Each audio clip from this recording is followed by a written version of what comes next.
The queen asked who he was. The princess replied, "The man I married." The queen was very surprised. The great crystal towers of Kepler Prime reached toward the purple sky like frozen lightning. Their surfaces reflected the twin suns, creating patterns of light that danced across the palace walls. Today, those walls would witness something that had never happened before in the 1,000-year history of the Keplerian Empire. Princess Zara stood at the window of her transport ship, watching her home world grow larger. After a full year away on diplomatic missions, she felt both excitement and worry in her heart. The excitement came from seeing her family again.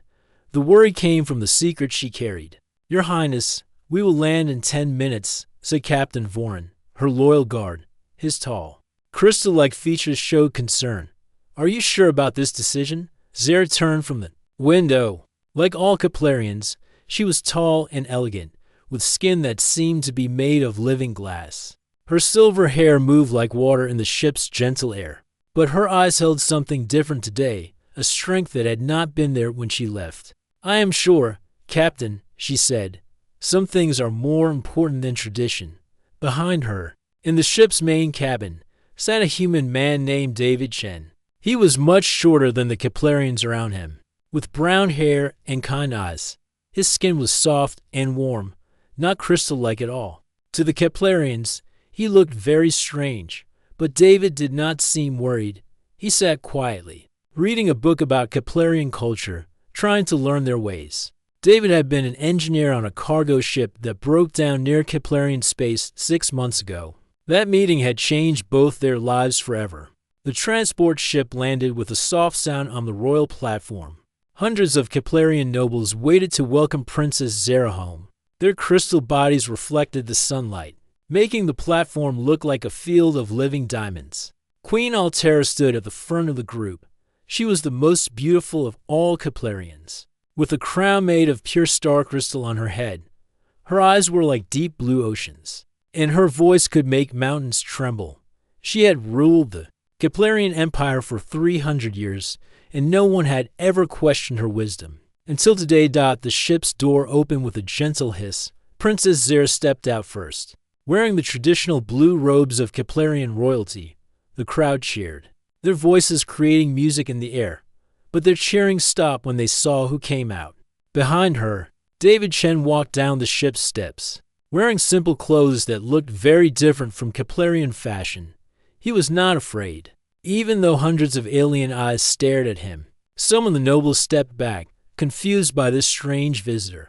"My daughter," Queen Altera said, her voice carrying across the platform. "Welcome home." Zara walked forward and bowed to her mother. "Thank you, Your Majesty. It is good to see you again." The queen's eyes moved to David, who stood a respectful distance behind Zara. "And who is this person?" "His name is David Chen, Mother. He is my guest." Whispers began to spread through the crowd like wind through crystal trees. A human, here? In the royal palace? Such a thing had never happened before. Lord Vex, the queen's chief advisor, stepped forward. His crystal features were sharp and cold. "Your Highness," he said to Zara, "surely you understand that bringing an alien to our sacred home requires special permission." David finally spoke, his voice calm and respectful. "Your Majesty, Lord Vex, I mean no disrespect to your traditions. I am only here because Princess Zara showed me great kindness when my ship was damaged." The queen studied David carefully. Humans were known to the Keplerians, but only as a young species that lived far away. They were thought to be simple and weak, barely able to travel between stars. What was one doing here, standing in her palace as if he belonged? "Tell me, human," the queen said, "what brings you so far from your home?" "I was working as an engineer on a cargo ship," David replied. "We were carrying medical supplies to the Outer Rim colonies when our engine failed near your space. Princess Zara's ship found us drifting. She saved my life and the lives of my crew." This was true, but it was not the whole truth. David and Zara shared a secret that would shock everyone present. Princess Zara felt her heart beating fast. She knew that soon she would have to tell her mother everything. "But not here, not in front of the entire court. Mother," she said. May I request a private audience with you? There are things we must discuss. Queen Altera's blue eyes narrowed slightly. She had ruled for centuries, and she could sense when someone was hiding something important. Very well, the queen said. Lord Vex, please show our guest to the diplomatic quarters. See that he has everything he needs, Lord Vex bowed. But his expression showed he was not happy about this task. Of course, Your Majesty. As they walked toward the palace, David looked around with wonder. The crystal buildings were unlike anything on Earth. They seemed to grow from the ground like living things, but they were clearly made with incredible skill and technology. Gardens of silver trees lined the paths, their leaves making soft music in the breeze. Your world is beautiful, David said to Captain Vorin, who was walking beside him. You have never seen anything like it? The captain asked. Never, David replied honestly. Human cities are very different. We build with metal and stone, not crystal. How primitive, Lord Vex said from ahead, but David did not seem insulted. Different does not always mean primitive, my lord, David said with a small smile. Sometimes it just means we learn different ways to solve the same problems. Lord Vex stopped walking and turned around. His crystal face showed surprise at David's calm response. Meanwhile, Princess Zara and Queen Altera walked toward the throne room. Zara's mind raced as she thought about what she would say. Her mother had always been fair but traditional. This news would challenge everything the queen believed about their people and their place in the galaxy. The throne room doors opened, revealing a chamber that seemed to be carved from a single giant crystal. Light danced on every surface, creating rainbows that moved like living art. Now, my daughter, Queen Altera said as the doors closed behind them, tell me what is really happening here. Princess Zara took a deep breath. Her next words would change the Keplerian Empire forever. Mother, she said, there is something about David Chen that you need to know. He is not just my guest. He is much more than that. The queen waited, her ancient eyes showing she was ready for whatever came next. Outside the throne room, David Chen stood in his new quarters, looking out at the Crystal City. He did not know it yet, but his presence here would prove that sometimes the most important changes come from the most unexpected places. The adventure was just beginning. The crystal throne room fell completely silent. Princess Zara stood before her mother, feeling the weight of 1,000 years of tradition pressing down on her shoulders. The rainbow lights dancing on the walls seemed to slow, as if the room itself was holding its breath.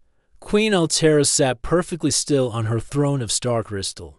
Her blue eyes, which had seen empires rise and fall, now focused entirely on her daughter. When she spoke, her voice was like distant thunder. What exactly are you telling me, Zara? Princess Zara lifted her chin, showing the same royal strength that had been passed down through generations. But her next words would break every rule their people had ever known. David Chen is not just my guest, mother. He is my husband. The queen's crystal features went completely blank. For a moment, she looked like a beautiful statue frozen in time. Then, slowly, her eyes began to glow with inner light, a sign of deep emotion that Keplerians showed only in times of great shock. Your husband? The word came out like a whisper. Yes, mother.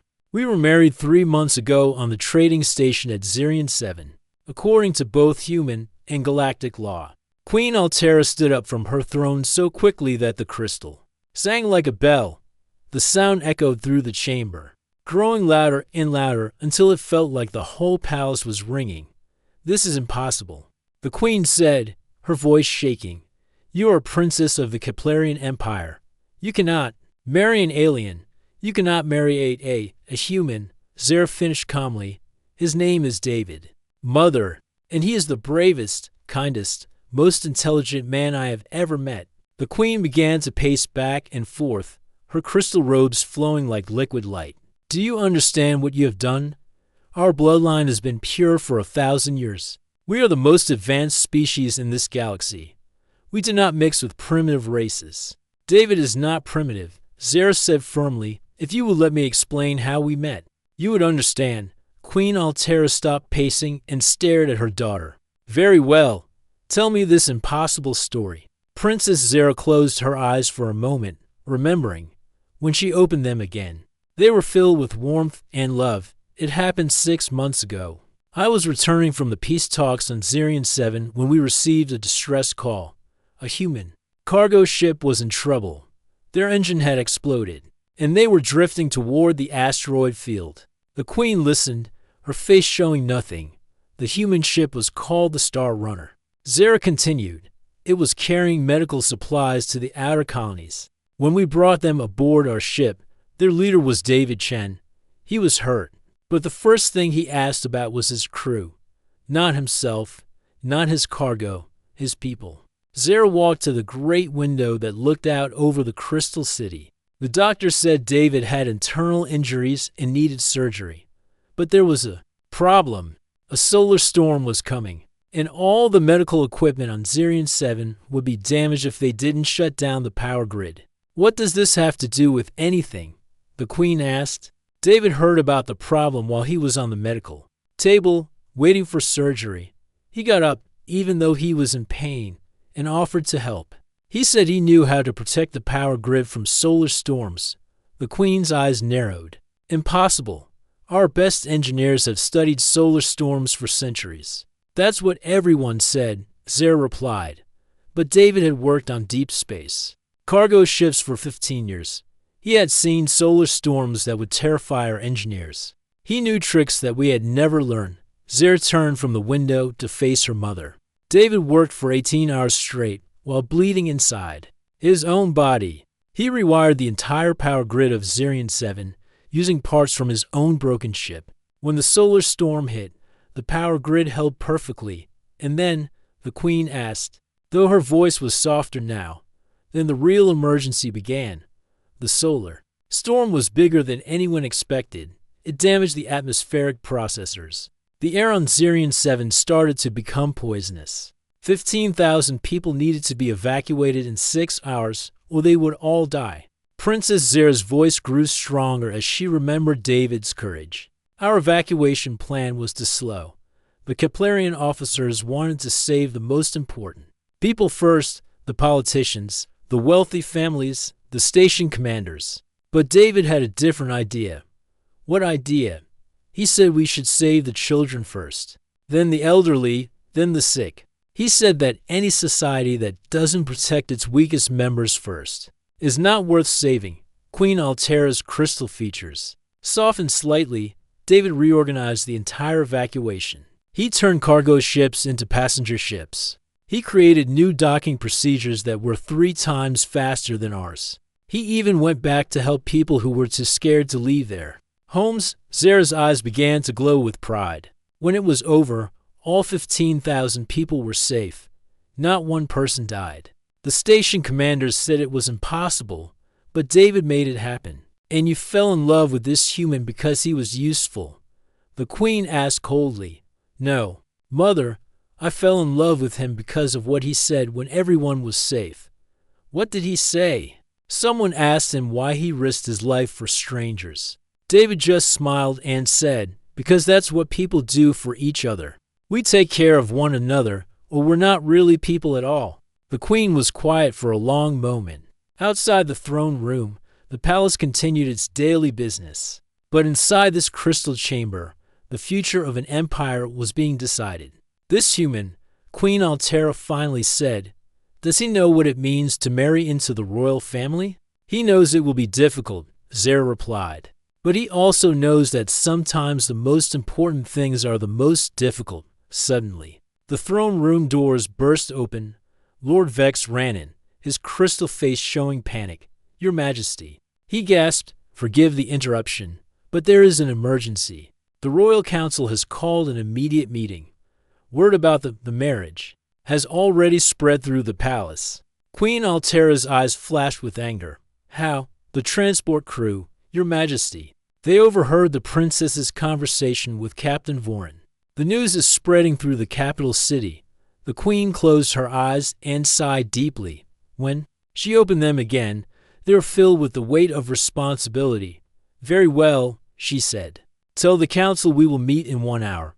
And Lord Vex, "Yes, Your Majesty?" Bring the human to the council chamber. If my daughter has truly married him, then he must face what comes next. Meanwhile, in his guest quarters, David Chen sat by the window, watching the Crystal City. He could see groups of Keplerians gathering in the streets, their voices creating a low hum of excitement and worry. He didn't need to understand their language to know they were talking about him. Captain Voran entered the room, looking concerned. Mr. Chen, you have been summoned to appear before the Royal Council. David stood up calmly. I expected this would happen. Are you afraid? The captain asked. David smiled, the same gentle smile that had won Princess Zara's heart a little. But fear and courage can exist in the same person. The important thing is not to let fear make the choices. As they walked toward the council chamber, David thought about the woman he loved and the challenges that lay ahead. He had saved 15,000 lives once. Now he would have to prove that one human life could be worth accepting into the greatest empire in the galaxy. The real test was about to begin. The Royal Council Chamber was the most important room in the Keplerian Empire. Its walls were made from crystal that had been grown over centuries, and each piece told the story of their people's greatest achievements. Today, those walls would witness something that had never happened before, a human being judged by the highest leaders of an alien empire. 12 members of the Royal Council sat in their crystal chairs, arranged in a perfect circle around the center of the room. Each one was ancient and powerful, having lived for hundreds of years. Their crystal faces showed no emotion, but their glowing eyes revealed their deep concern. Queen Altera entered first, her star crystal crown catching the light from above. Princess Zara walked beside her, and behind them came David Chen, flanked by 2 guards. Despite being the shortest person in the room, David walked with quiet confidence. Lord Vex stood at the center of the circle, his sharp crystal features reflecting his cold thoughts. He had served the Empire for 400 years, and he believed that mixing with other species would weaken their perfect society. Honored council members, Lord Vex began, his voice echoing off the crystal walls. We face a crisis that threatens the very foundation of our empire. Princess Zara is married an alien without permission from this council or her mother, the queen. Murmurs of shock and anger rippled through the circle. One elderly council member, Lady Kira, spoke up. This is unprecedented. Our bloodline has remained pure for 1,000 years. How can we allow this? The marriage has already happened, Princess Zara said firmly. It cannot be undone. Actually, it can, Lord Vex replied with a cold smile. Galactic law allows for the dissolution of interspecies marriages if one party proves unworthy of their new status. David stepped forward slightly. May I speak? The council members looked at each other in surprise. No outsider had ever been allowed to speak in this chamber. Queen Altera nodded slowly. You may speak, human. Thank you, Your Majesty, David said, bowing respectfully. I understand your concerns. I know that I am different from your people. I am shorter, weaker, and I live only a fraction of your years. But I love Princess Zara, and I believe that love can bridge any difference. Love is not enough, Lord Vex said sharply. You must prove that you can contribute something valuable to our empire. Otherwise, this marriage is simply a mistake that needs to be corrected. What kind of proof do you require? David asked calmly. Lord Vex's eyes gleamed with cruel satisfaction. He had been planning this moment since he first saw the human. I propose a test. If you can solve a problem that our greatest scientists have failed to solve for over a century, then perhaps you might be worthy of remaining among us. And if I fail, then you will leave the system immediately and the marriage will be dissolved. Princess Zara started to protest, but David gently touched her arm. What is the problem? He asked. Lord Vex gestured, and a holographic display appeared in the center of the room. It showed a beautiful planet covered in blue oceans and green continents. This is New Kepler, our most important colony world. 50 million Keplerians live there, but the terraforming engines that maintain the atmosphere are failing. The display zoomed in to show massive machines built into the planet's surface. They were incredibly complex, with thousands of moving parts and energy systems that glow with inner light. These engines have been breaking down for 100 years, Lord Vex continued. Every time we fix one problem, two more appear. Our best scientists estimate that the entire system will collapse within 10 years. When that happens, New Kepler will become uninhabitable. David studied the holographic display carefully. His engineer's mind immediately began analyzing the design. How many scientists have worked on this problem? Over 3,000, Lady Kira answered. Each one more brilliant than the last, and they all tried to make the system more complex. Of course, Lord Vex said, complex problems require complex solutions. David was quiet for a long moment, still studying the display. Then he asked a question that surprised everyone. Who designed the original terraforming engines? The great engineer Zephyr, 500 years ago, Queen Altera replied. He was considered a genius, and these engines worked perfectly for 400 years, yes. Then what changed 100 years ago? Lord Vex frowned. Nothing changed. That's what makes this problem so difficult. But David was smiling now, the same gentle smile that had won Princess Zera's heart. Something always changes. The question is what? He walked closer to the holographic display and pointed to one section. These atmospheric processors, they're designed to handle a specific amount of gas, right?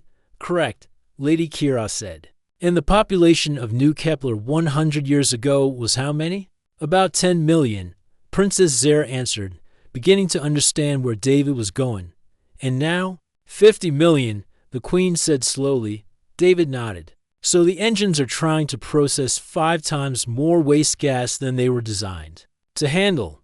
But instead of reducing the load, your scientists kept adding more complex systems to handle the overload. The council members stared at him in confusion. Of course, Lord Vex said. We needed more processing power. But that's like trying to fix a broken bridge by adding more weight to it, David explained. Sometimes the solution isn't to build bigger. Sometimes it's to build smarter. What are you suggesting? Queen Altera asked. David gestured to the display. The original design was perfect for its purpose, instead of making it more complex. What if we made it more efficient, instead of processing all the waste gas in one place? What if we distributed the work? Impossible, Lord Vex said. The energy requirements alone would be enormous, not if we used the planet's natural systems. To help us, David replied, every planet has wind patterns, ocean currents, and geological activity. Instead of fighting against these forces, we could work with them. Princess Zera's eyes began to glow with excitement, like using the wind to carry processed gases to where they're needed, instead of forcing everything through the main processors. Exactly, David said, and we could use thermal vents on the ocean floor as natural processing stations. The planet wants to help us, we just need to let it. The council chamber fell silent. For 100 years, the greatest minds in the Keplerian Empire had tried to solve this problem by making things more complicated. Now a human engineer was suggesting that the answer was to make things simpler. This is theoretical nonsense. Lord Vex said angrily, you cannot redesign a planetary terraforming system in a few minutes. You're right, David agreed. It will take time to work out all the details. But the basic principle is sound. Sometimes the best solutions are the ones that work with nature instead of against it. Queen Altera stood up from her chair. How long would you need to develop this solution? Give me 3 days, David said. Access to your technical libraries and a small team of engineers. If my approach works, you'll have a solution that's not only more efficient, but also more reliable than the current system. And if it doesn't work, Lord Vex demanded. David looked directly at Princess Zera, his eyes full of love and determination. Then I'll leave, and you'll never see me again. But I don't think it will come to that. Very well, Queen Altera said. You have 3 days. Lord Vex will provide you with whatever resources you need. Lord Vex's crystal features darkened with anger, but he bowed to his queen. As you wish. Your Majesty. As the council session ended, Princess Zera caught David's arm. Are you sure about this? She whispered. David smiled and kissed her hand. Gently, I'm sure about us. Everything else is just engineering. But as they left the council chamber, none of them noticed the cruel smile on Lord Vex's face. He already had a plan to make sure that David's solution would fail, even if he had to sabotage it himself. The real test was just beginning, and David Chen was about to discover that sometimes the greatest challenges come not from the problems you're trying to solve, but from the people who don't want you to succeed. Time was running out, and the fate of 50 million lives hung in the balance. The sun was setting over Kepler Prime when David Chen finally looked up from his work. He had been in the Royal Engineering Laboratory for 3 days straight, sleeping only a few hours each night. His human eyes were tired, but they were also bright with success. Round him, 6 Keplerian engineers stared at the holographic display in amazement. The terraforming solution that had seemed impossible just 3 days ago was now glowing in perfect blue and green patterns before them. "It's beautiful," whispered Engineer Celia, a young Keplerian who had been the first to understand David's ideas. "The energy flows follow the planet's natural wind patterns exactly. And look at these efficiency numbers," added Engineer Thane, an older Keplerian who had been skeptical at first. "We're using 60% less energy than the old system, but producing 40% better results."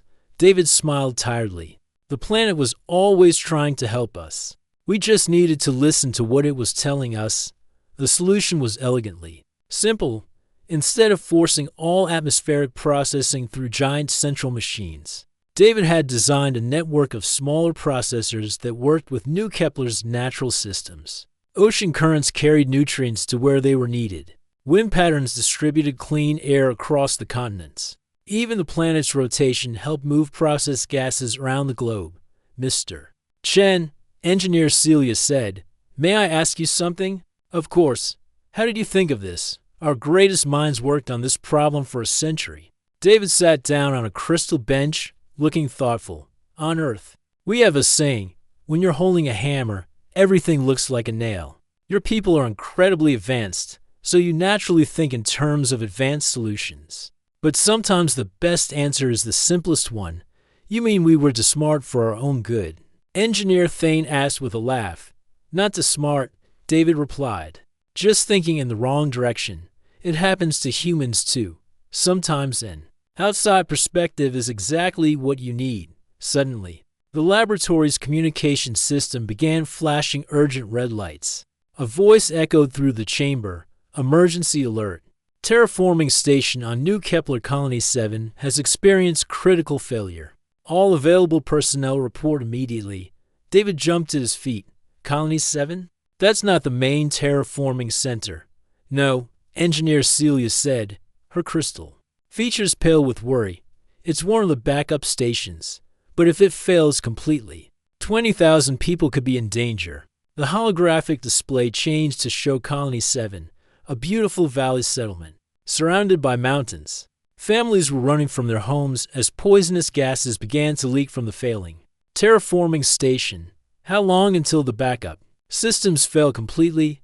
David asked. 6 hours, Engineer Thane replied. Checking the data streams, "Maybe less."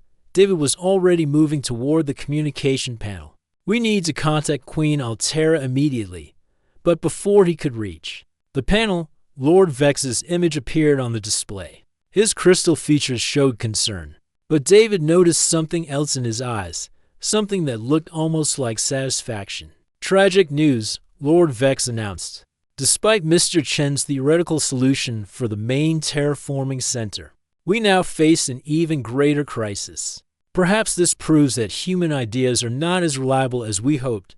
David stared at the display, and suddenly everything became clear. The timing was too perfect. Colony 7 had been stable for months, and now it failed just as his solution was ready to be tested. "Lord Vex," David said calmly, "I'd like to volunteer to help with the Colony 7 emergency." "That's not necessary," Lord Vex replied quickly. "Our rescue teams are already on their way." "With respect, sir, 20,000 lives are in danger. Every expert should help." Engineer Celia stepped forward. "Mr. Chen is right. We should all go." Lord Vex's expression darkened, but he couldn't refuse without seeming cruel. "Very well. Transport ships will be ready in 30 minutes. as Lord Vex's image disappeared. David turned to the Keplerian engineers. I need to ask you something, and I need you to be completely honest. Is it possible for someone to sabotage a terraforming station without being detected? Engineer Thane's crystal features went very still. Why would you ask such a question? Because the failure pattern on Colony 7 doesn't match natural wear and tear. Someone caused this on purpose. The engineers looked at each other with growing alarm. But who would do such a thing? Engineer Celia asked. Someone who wants. My solution to fail, David replied grimly. Someone who would rather see people die than admit that a human might be able to help. 30 minutes later, David stood on the deck of a Keplerian transport ship. Watching New Kepler grow larger through the crystal windows, Princess Zera stood beside him. Her hand in his. You don't have to do this, she said quietly. Even if you save Colony 7, Lord Vex will find another way to challenge you. I know, David replied. But those are real people down there, real families with children and dreams and hopes. I can't let them suffer just because someone wants to prove a point. The transport ship landed near Colony 7 just as the sun was setting.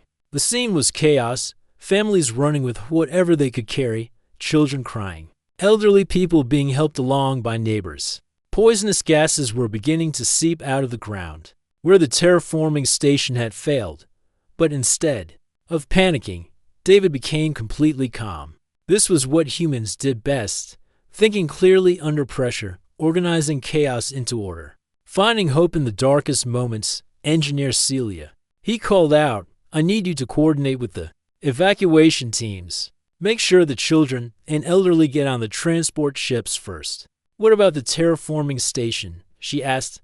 I'm going to fix it. That's impossible. The whole system is collapsing.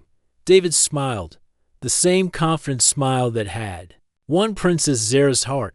I've seen impossible things before. They usually just take a little longer.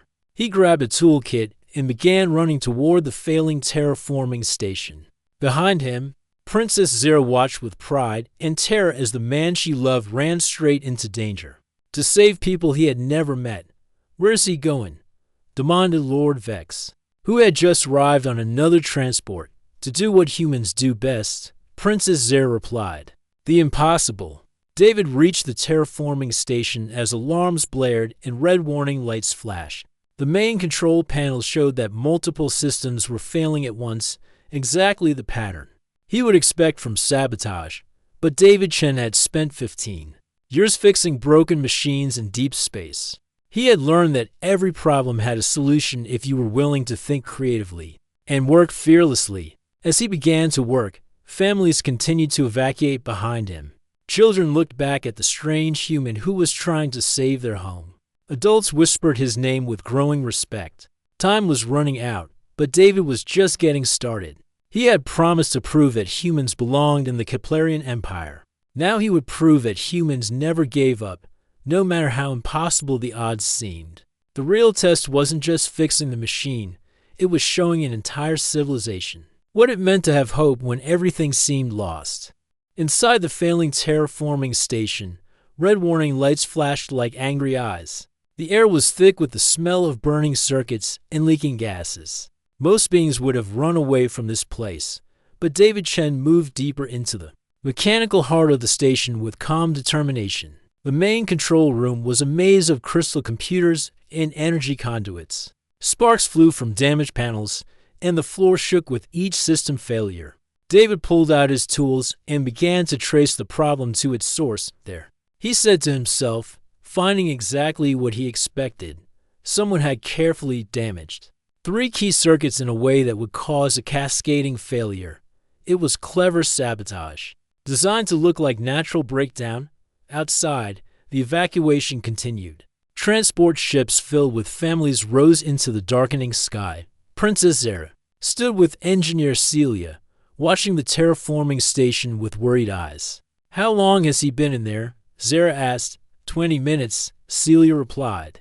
The whole system should collapse any moment now. Lord Vex paced nearby, his crystal features showing what he claimed was concern. This is madness. No one can fix it. Total system failure in time. We should concentrate on saving lives, not wasting time on impossible repairs. David doesn't believe in impossible. Princess Zara said firmly. Inside the station, David had found all 3 sabotage points. The damage was serious, but repairable, if someone knew exactly what to do and wasn't afraid to take risks. Okay, he said to the empty room.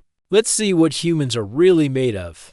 He began to work with steady hands and a clear mind. First, he bypassed the damaged circuits using backup pathways that the saboteur hadn't thought to destroy. Then he rerouted power through secondary systems, balancing the energy load like a musician tuning an instrument. The hardest part was the main, atmospheric processor.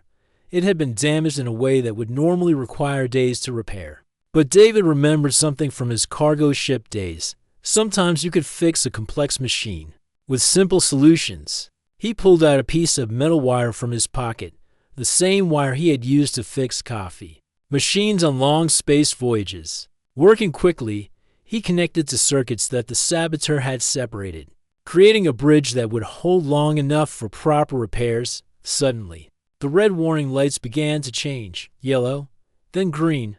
The shaking stopped. Clean air began to flow through the vents. Outside, the crowd of evacuees stopped moving and stared.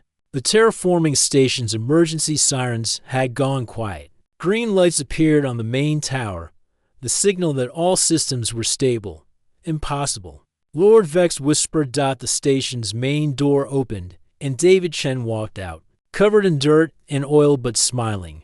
The crowd began to cheer, a sound like crystal bells ringing across the valley. A small Keplerian child broke away from her parents and ran to David.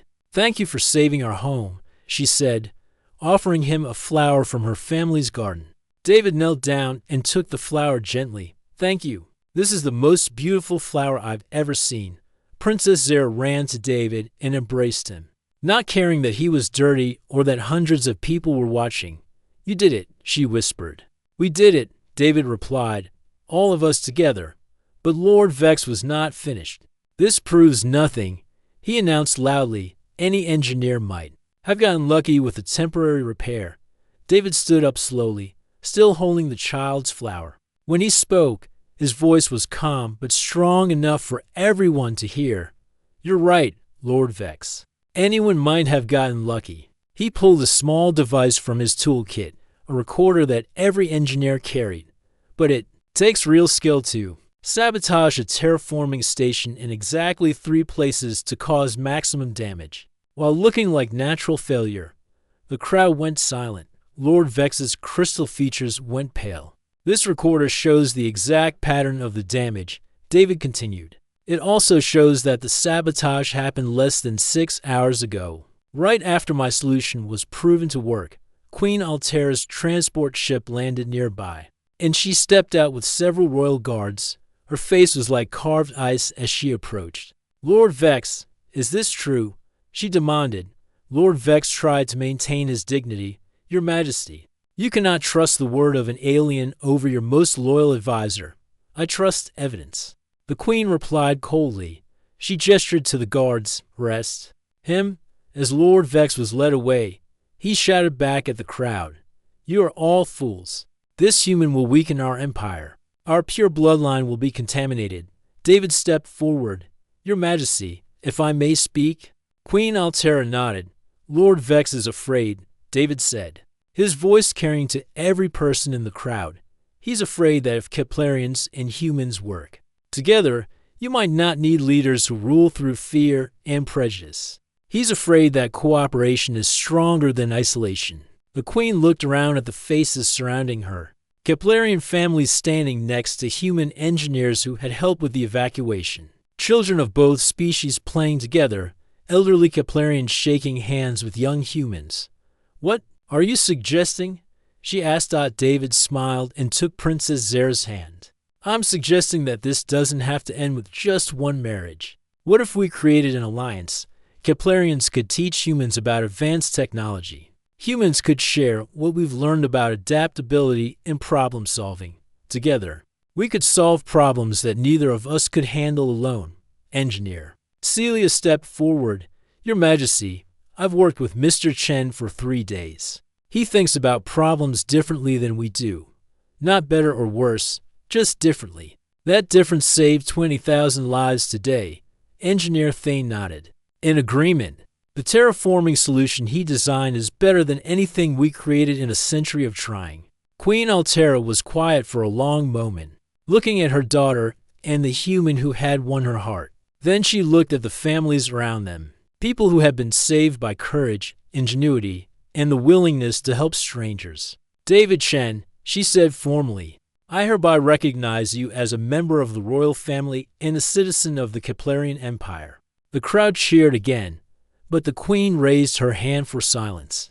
More than that, she continued, I propose that we establish a formal alliance between the Keplerian Empire and the human governments. We will share knowledge, culture, and friendship, and maybe, Princess Zera added with a smile, someday there will be more marriages like ours. Queen Altera smiled, the first time anyone had seen her truly happy in years.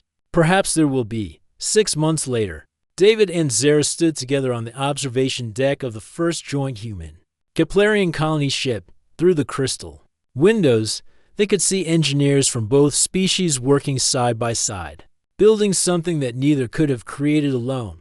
Do you ever regret it? Zera asked. Leaving your old life behind. David squeezed her hand gently. I didn't leave anything behind. I gained everything that matters, a family, a purpose. In a future where differences make us stronger instead of weaker. In the distance, New Kepler shone like a blue jewel, its atmosphere now cleaner and more stable than ever before. The terraforming stations worked in perfect harmony with the planet's natural systems, just as David had designed them. What should we call our first joint colony? Zera asked. David smiled and looked at the flower from the Keplerian child, now pressed between the pages of his engineering journal. How about New Hope?